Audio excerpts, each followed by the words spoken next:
6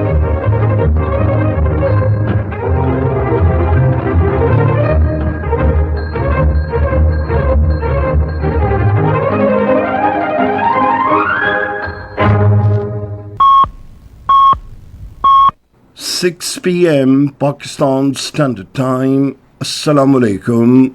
This is Radio Pakistan. The news read by Daman Zaman. The headlines. The Prime Minister has lauded the critical role of the inter-services intelligence in safeguarding the national interests. The National Assembly has expressed the determination that the nation is united to respond to any Indian misadventure. At the United Nations Security Council, Pakistan has categorically rejected India's attempt to implicate Islamabad in the Pahalgam incident. Pakistan and Afghanistan have agreed to enhance bilateral cooperation in diverse sectors. The All Parties Hurriyat Conference has called for a resolution of the Kashmir dispute in line with the United Nations Security Council resolutions. In the Pakistan Super League, Islamabad United will face Quetta Gladiators in Rawalpindi tomorrow. And now the news in detail.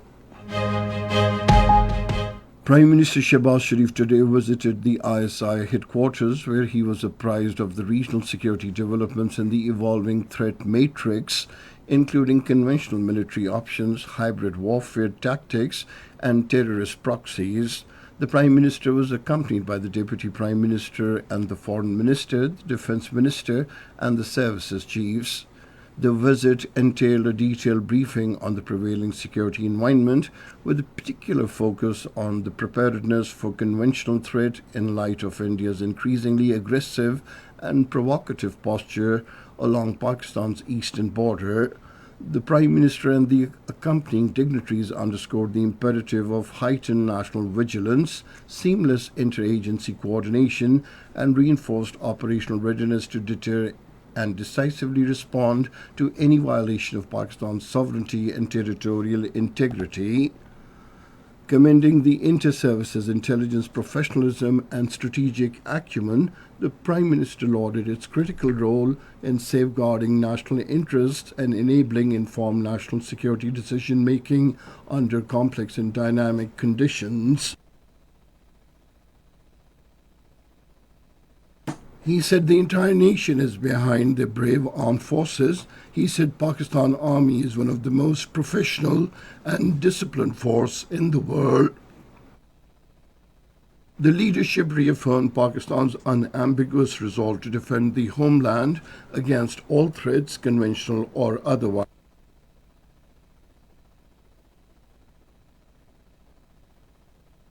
It reiterated that with the nation's full support, the armed forces, supported by all other elements of national power and state institutions, remain fully prepared to uphold Pakistan's security, prestige, and honor under all circumstances.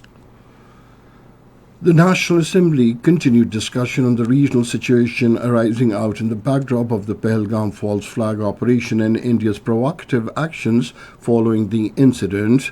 The lawmakers expressed the determination that the entire Pakistani nation is united in its resolve to respond to any Indian misadventure.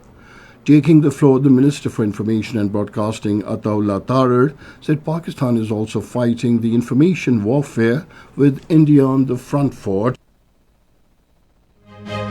The House that India had blocked our accounts, and in response Pakistan managed to have a song of its armed forces broadcast on the Indian YouTube channels through geotagging and by purchasing advertisement airtime. The Information Minister said we are exposing the falsehood of India before the world community. He said we have defeated India in the narrative domain and on the diplomatic front. The chairman, Pakistan People's Party, Bilawal Bhutto Zardari, has urged India to abandon terrorism as a tool of its foreign policy, Speaking in the National Assembly today on a motion regarding India's provocative action following Pahalgam incident, he said India is carrying out terrorism in the illegally occupied Jammu and Kashmir. He said India perpetrates terrorism through proxies not only on our soil, but its hands are also stained with the blood from Sri Lanka to Canada and beyond. Bilawal Bhutto Zardari categorically stated that Kashmir is not India's territory. He demanded that the people of Kashmir should be given their inalienable right to self-determination. At the United Nations Security Council, Pakistan has reiterated its commitment to peaceful and cooperative relations with all the neighbors, including India. Sharing details of the points raised by Pakistan during the closed consultations of the United Nations Security Council on India-Pakistan question, Pakistan's permanent representative to the United Nations, Asim Iftikhar Ahmed, said at a press stakeout that Pakistan remains open to dialogue based on mutual respect and sovereign equality. He said Pakistan has also called for an independent, transparent, neutral, and credible investigation into the Pahalgam incident. He said while we pursue peace, we will defend our interests and safeguard our sovereignty resolutely at all costs. He said Pakistan categorically rejected India's attempt to implicate Pakistan in the Pahalgam terrorist attack, which has been condemned by Pakistan and all the members of the Council. Senior ex-servicemen of the Pakistan Armed Forces have expressed their readiness to defend every inch of the motherland along with the armed forces in case of any misadventure by India. Addressing a news conference in Rawalpindi today, retired Major General Javed Aslam Tahir said the Pahalgam false flag operation was initiated by India itself to take an advantage to closing Indus Water and abrogating the Indus Water Treaty. He said we represent over 2 million retired officers and jawans of the armed forces of Pakistan, reiterate our support for the defense of Pakistan. He further said India will get a befitting reply if it made any aggression. He said on one order of the army chief, we will be there to fight along with our armed forces on the ground, in the air, and at sea.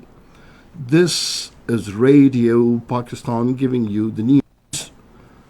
Pakistan and Afghanistan have agreed on the importance of maintaining high-level contacts for fostering long-term cooperation to promote peace and security in the region and beyond. The understanding to this effect was reached during a telephonic conversation between the Deputy Prime Minister and the Foreign Minister Ishaq Dar and the Acting Foreign Minister of Afghanistan Amir Khan Muttaqi. Both the leaders expressed satisfaction on the pace of progress made by the two sides in bilateral relations, with a focus on trade, connectivity, economic cooperation, people-to-people contacts, and reactivating political consultative mechanisms. The All Parties Hurriyat Conference has condemned the massive crackdown as collective punishment, warning that the unresolved Kashmir dispute continues to destabilize the region. The APHC spokesman Advocate Abdur Rashid Minhas, in a statement in Srinagar, urged the United Nations to dispatch a team of observers to monitor the ground situation. The statement also called for resolution of the Kashmir dispute as per relevant United Nations Security Council resolutions. Meanwhile, restrictions have been intensified in Poonch and Rajouri districts.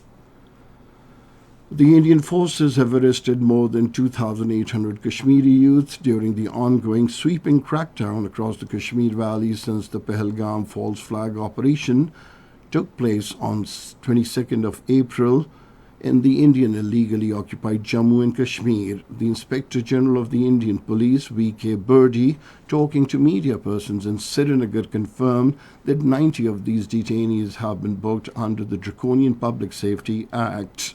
Thousands of others remain locked up at undisclosed locations. The United Nations and partners have issued a stark warning over the deepening humanitarian crisis in Gaza. In a statement, the United Nations Humanitarian Country Team condemned Israeli efforts to dismantle the current aid system. The team said Israeli plans will deepen the suffering of the civilians already enduring severe shortages of food, water, and medical care. Cricket. In the Pakistan Super League, Islamabad United will face Quetta Gladiators in Rawalpindi tomorrow. The match will start at 8 p.m. And finally, the weather report. Mainly hot and dry weather is expected in most parts of the country during the next 12 hours. However, rain when thunderstorm is likely at places in Sindh, Upper Khyber Pakhtunkhwa, Southern Balochistan, and Kashmir. And that is the end of this news bulletin. For more news and analyses, log on to our website, radio.gov.pk, and you can also watch the live video streaming of our bulletins on the link facebook.com/Radio Pakistan News Official.